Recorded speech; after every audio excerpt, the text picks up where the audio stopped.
Hello, everybody. Welcome to Between Two Guitars, YouTube's new home for all things rock and roll. I'm your host, Marilyn Manson, and welcome to now our second show.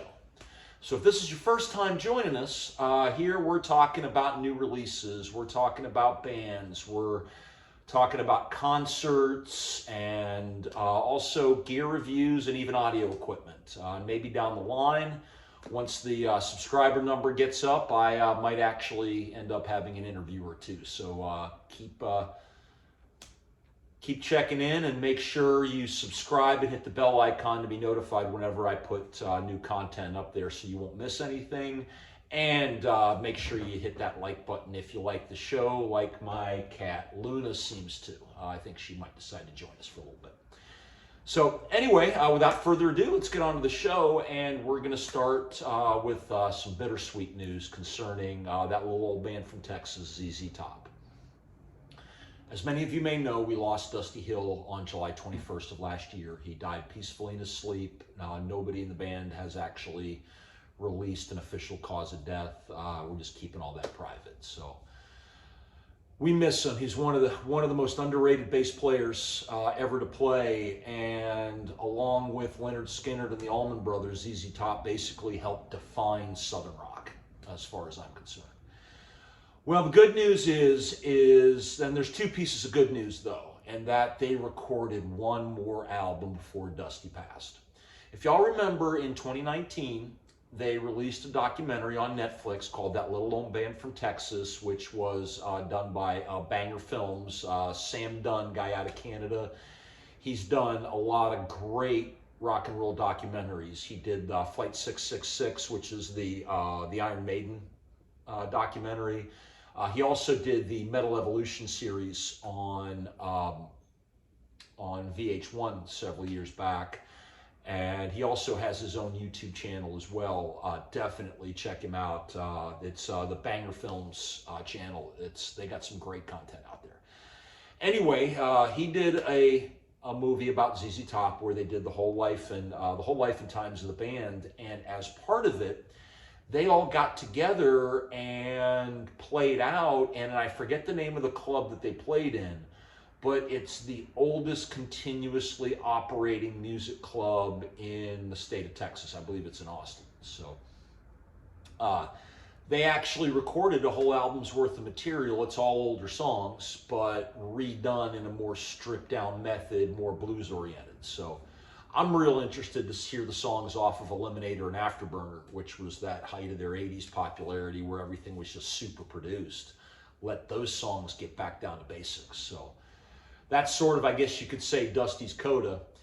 And the band has also announced that they're just going to keep going as long as they can. So they're touring, the new U.S. tour starts on May 27th. They're calling it the Raw Whiskey Tour, which is in conjunction with the new album and their new whiskey that they've got coming out. So if you drink and want whiskey, you know, like Metallica, ZZ Top's got their own now. So I'm sure it's good for what it is.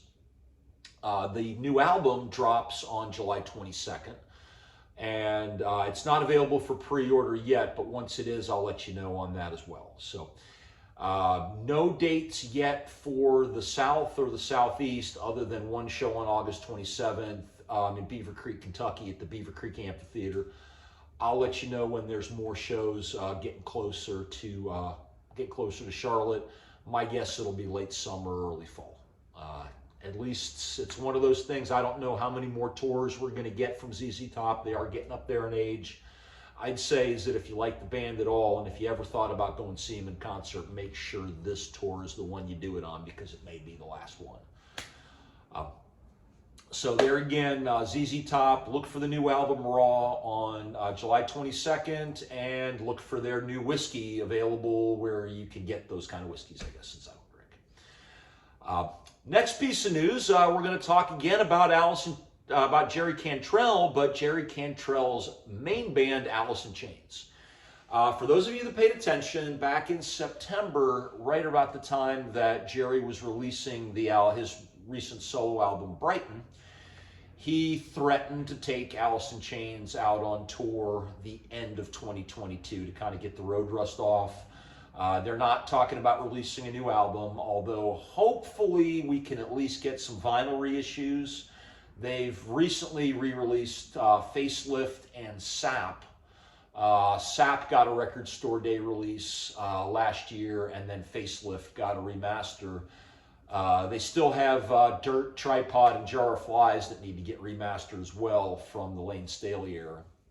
So hopefully maybe that'll come out around that time, or maybe we might get a live album, or maybe something acoustic, kind of like Jar of Flies. I doubt that, because it seems that Jerry's scratching that itch with his solo record. If you haven't gotten Brighton yet, they're amazing record.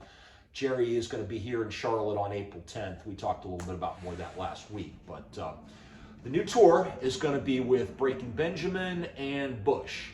Now, Gavin Rossdale has announced that he's already got 18 songs written for Bush's follow-up to 2020's The Kingdom. He's on tour right now in Australia with Stone Temple Pilots and a couple other bands. Once that's done, he's going into the studio. That'll hopefully will get a release before the tour with Breaking Benjamin and Alice in Chains. Breaking Benjamin has not announced any new music yet. However, their last album of new material came out in 2018. Their 2020 album, Aurora, were all reimagined versions of classics. They went and they took the older songs and recorded them acoustically and then added a string section. If you haven't heard it yet, it's really, really good. It's available on all streaming platforms. I guess it's available on vinyl. I actually haven't checked for that one yet. So we don't know yet about music for Alice in Chains or Breaking Benjamin, although we're pretty certain that there will be new Bush music in conjunction with the tour. October 4th, they'll be here in Charlotte. The tour starts on August 10th in Pennsylvania, and then ends in October 8th, just outside of Boston in, I think, Mansfield, Massachusetts, at the amphitheater there. So that's the Alice in Chains tour, and October 4th, the show hits here in Charlotte. I don't have ticket prices yet, but they go on sale on Friday, so I'll try to get that updated for you with next week's show. Now, the reason why we're doing this on Tuesday, and I may actually start doing it earlier in the week anyway, is that we've got some new Ghost-related information that's pretty time-sensitive. Many of you may know that Ghost has a new album coming out called Impera, and the release date is this Friday.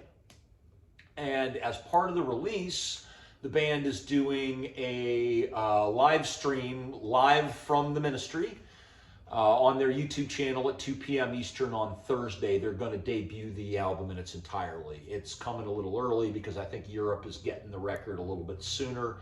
It drops on Friday on Loma Vista Records. You can still pre-order a Black Ice vinyl for $40 on the site, and it comes with a record slip mat that can go on top of your turntable. Loma Vista is a new record label. I don't know a lot about them, although Korn is signed to them, and they did get the record to me pretty quick, and I got this cool Korn t-shirt when that came. So that's that, and then don't forget the YouTube special on Thursday. If you can't make the 2 o'clock showing, it's going to be available for some time afterwards, so definitely check it out. With the new album, there's a couple of songs already available on streaming platforms. We've had Little Miss Sunshine for the last couple of months. It's a really good song. There's another song that I just heard for the first time called 20s, which is pretty heavy. It's actually one of the heavier Ghost songs than really going back to their first record, Opus Eponymous. The album itself takes place about 300 years after the events of their last album, Prequel. Naturally, these are all concept albums, and they're all kind of goofy, but the music is amazing. Tobias Forge leads the band, and he plays the different Papa Emeritises. There's a new Papa for this album as well. I've seen him live now twice. Once opening for Iron Maiden back in 2017, and then saw him again in early 2019 on the Prequel tour, where they toured by themselves. You definitely need to see Ghost if you get a chance. On the theatrical level, they're pretty much on that level with bands like Kiss and Merciful Fate. But as far as the sound, I would say they lean more towards bands like Blue Oyster Cult. I get a real Blue Oyster Cult vibe, although they can go a little heavier than that as well. Again, the new album is Impera. It comes out on Friday. It should be available wherever records, CDs, and cassettes are sold. Yes, there's a cassette version coming up. And you can order the music on the band's website on LomaVista.com. So definitely check them out. All right, so the last item that we're going to talk about today, this is where we're going to get a little controversial for the first time. And I've kind of debated back and forth for the last several days about talking about this, but I figure the best thing to do is just do it. I think I owe it to y'all. Marilyn Manson is back in the news. Yes, those of us that maybe thought that he had been canceled, for good reason. Those of you that have been following the story even just this much, back in 2019, his ex-fiancée, Evan Rachel Wood, came forward and announced Marilyn as her abuser that she is going to detail in her upcoming documentary called Phoenix Rising, which comes out on HBO on March 15th, which is next week. So she named him as an accuser and then said some pretty horrible things that I'm just not going to go over here on this site. I mean, you can go to TMZ for that, y'all. But let's just say that this came out and then several other accusers came forward. I think there were like 4 and 5, and each one said something worse, and there was talk about grooming, and it just got really bad. And it seemed like this was one of those times that cancel culture was doing the right thing. His manager and record label dropped him immediately. Every acting role he had upcoming and all of his tour dates got canceled just right like that. Nobody wanted to have anything to do with him, and that included me too. What he was accused of, it's just... and however, there's been some interesting stuff that's kind of come out in the last few months, and it started late last fall when Kanye West, he dropped his new album Donda and did I guess you could say a listening party, that there were some performances at Soldier Field. And for one song, I'm not sure which one, my son's the one that knows a lot more about Ye than I do, but Marilyn Manson and DaBaby, who also ran into his problems, were brought out on stage, and Kanye caught hell for it. Naturally, Kanye's been catching a lot of it in the press. He seems to do things and say things that well, again, that's for TMZ. This is a rock and roll show. So anyway, Kanye brings him out on stage, and then in January, it's announced that Marilyn is actually in the studio with Kanye working on the album Donda 2. And what he's doing is Manson's pretty much doing his own stuff, and Kanye's going to sample stuff here and there. So what he's planning on doing with that music that doesn't get used on the new album, we don't know. My thing is this. I have a daughter. I have a young daughter. I have zero tolerance for anybody that does the things that Marilyn Manson was accused of. I have zero tolerance for what was reported about Kanye recently. I have to bring that up too. As somebody that's going through a divorce myself, personally, I think that should be kept off of social media, out of the media, other than what is completely unavoidable. That's why, you know, what's going on with my marital life is not even spoken about. But that's just me. He chooses to do that. Anyway, I would like to think that Kanye having daughters himself, because I know I wouldn't want anything to do with him if these rumors were even possibly true, I guess. So, I guess maybe Ye believes him.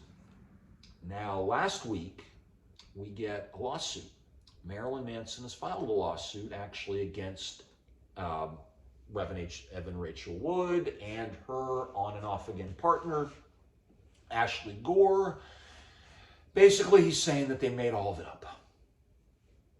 And I mean saying to the point that the other accusers were coerced and coached and given scripts. Now, what is true, what isn't? Evan just went out in the media yesterday and started doubling down on a lot of really negative stuff about Manson. I'm sure it's all going to come out. However, one thing that's interesting about it, and this is kind of why I ended up, one of two reasons why I ended up discussing this, is because Gibson has now sort of uncanceled Marilyn a little bit. On their app, the song Sweet Dreams Are Made of This is now available as a playable lesson, which kind of shocked me a little bit. I was going through my lessons the other day, and boom, there's a picture of Marilyn Manson right on the app. I'm like, what? So that's when I started doing a little digging and found out about the lawsuit and found out, well, that what we knew in 2019 may not be. And this is kind of, I guess you could say, my biggest problem with the whole situation, because, you know, the one thing about #MeToo is that really for the first time in our society, women and men who have been victimized by someone else, we're now having the strength to come forward. We're not as afraid as we were. We're not afraid of being labeled as whatever. You may be asking why I'm saying we. In the summer before my 7th grade year, I was assaulted by a boy who was a year older than me, 2 years older than me, I believe. I don't remember his name. I actually repressed the whole thing. I did get away from him. It could have been an awful, awful lot worse than it was. And I mean, to be honest, this is something that I haven't told anybody. I didn't even remember it until I started working on another writing project not too long ago. And I guess partially or because of #MeToo, I'm actually feeling somewhat okay with speaking up about it myself. Maybe me speaking up can help somebody else face what they're going through or what they went through. I don't know, because I haven't dealt with it. I don't know how it contributed to my life growing up. I guess part of me is glad that I guess you could say it's not a secret I'm keeping anymore. But yeah, I mean, this whole topic, this whole thing hits very close to me at home. And I will say again, when this all came forward, I believed the accuser. Until yesterday, I haven't listened to any Marilyn Manson music in 2 years. I canceled it. And talking to another friend yesterday, who actually, this person spoke up and even kind of said that, hey, guilty before proving innocent in a case like this may be a good thing. I don't think I agree with that. But what do? We can't stop believing accusers. We didn't believe accusers for generations, and look what that did. Look what that caused. But at the same time, anyone that would use something like this to harm someone else for their own gain, or any other reason than getting the truth out and getting a son of a bitch like that off the streets. God, I mean, it's just you know what to say about that. I just hope that if it all comes out, I actually hope that he is innocent, because that means that women were not victimized by him, and that's cool if that all didn't happen. But at the same time, I hope that it doesn't make it harder for a real victim to come forward. And if Manson's lying about this, anyway, I thought I should talk about it for some obvious reasons. What do you think about it, people? Should Marilyn Manson stay canceled? Should we wait till we find out the truth? Should we maybe look to maybe giving him the benefit of the doubt or not? What do y'all think? I'm not here saying that you should uncancel Marilyn Manson. I'm not here saying that he's guilty or innocent. I'm just reporting what's out there right now, and let y'all make up your own mind. The new show is on the 15th. I'm probably going to watch it, and it looks like Manson may start to be coming back into the limelight a little bit. I don't know, but as more things happen, we'll bring it to you here on Between Two Guitars. So anyway, I want to thank you very much for taking the time to stay here on the show with me, and look forward to some new material next week. Otherwise, you have yourself a great day, and remember, rock ain't dead. Gene Simmons doesn't know what he's talking about.